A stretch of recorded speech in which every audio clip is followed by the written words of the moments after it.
Around 1994, I had moved to Florida, and I had met a very good woman, and she was a wonderful woman who eventually is my wife, eventually became my wife.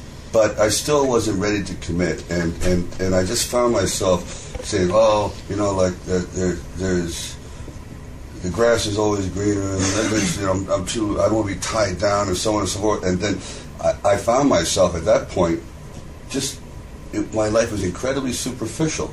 All my friends were like just there because I had the money. I had this big home, and not a thing in it that I liked. And I didn't want to go anywhere. My career was going right, like crash diving into the ground, because I think the audience sensed that whatever I wasn't anymore. I had become just a passing fancy, because I lost my contact with God, my contact with the earth.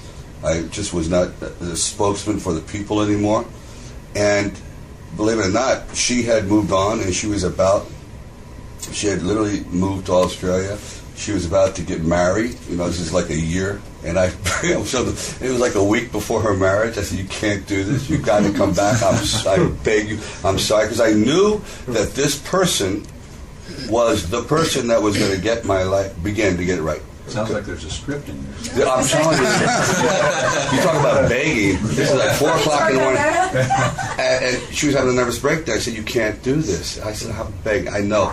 And when she came back, everything started to come back again. You know, she's very religious, started going to church again, then the children came, and it was just and she's so, I just rely on everything. She told me how to dress, how to talk, everything. I don't trust myself anymore.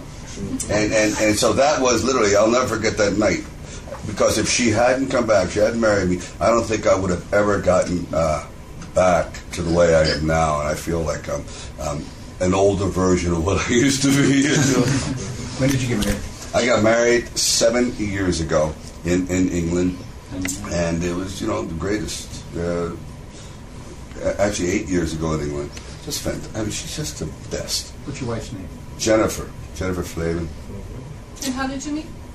I met in. I was down in California. I was in Hollywood, and it was. I was just sitting in a restaurant, and I saw this very, you know, timid girl with her family and whatever. I just said hello, and I just started to talk to them, and then I didn't see her anything for 3 years later, and then it was just, oh, I remember this, well, sort of, yeah, and it's just very, very shy person.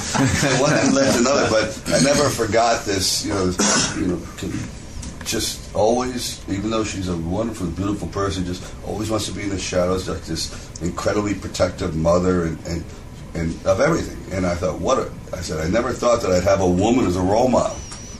You know, but she is, you know, because she's so spiritual. Where is she? We need to talk to her. Oh, my God.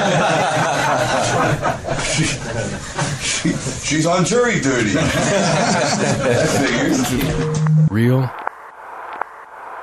Comfortable. JR. Afternoons on the Joy FM.